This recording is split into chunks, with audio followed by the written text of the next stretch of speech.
شاء الله نتمنى يبقى الشقيق الاصغر للنادي المصري بجواره في الدوري الممتاز الف. استاذ عمرو جوهر وبقيه مجلس الاداره هو نموذج مشرف لكل ابناء بورسعيد، شباب صغير في السن زي ما هو قال على كابتن احمد جوهر، لكن كبير القامه فعلا قادر ان هو يتحمل مسؤوليه ايا كان الناس عارفه بيها مش عارفه، لكن بيفكر بيحاول ان هو يطور في المنظومه بتاعته في الجزء الخاص بيه، وده اكيد بيعود على بلده. كلمه اخيره توجهها لكل جمهور النادي المصري نادي المريخ ولكل المسؤولين داخل بورسعيد. والله بس انا عايز اوجه كلمه اللي هو مجدي بيه نصر.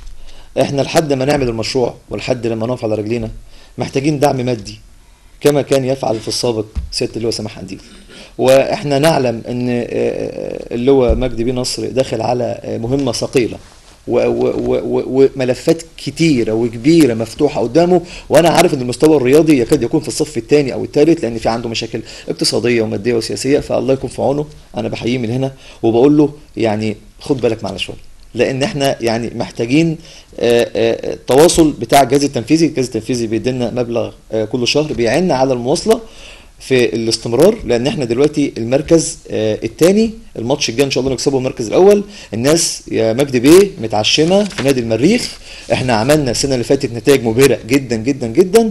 احنا بدانا نخلي اسم نادي المريخ يتردد كما كان في السابق.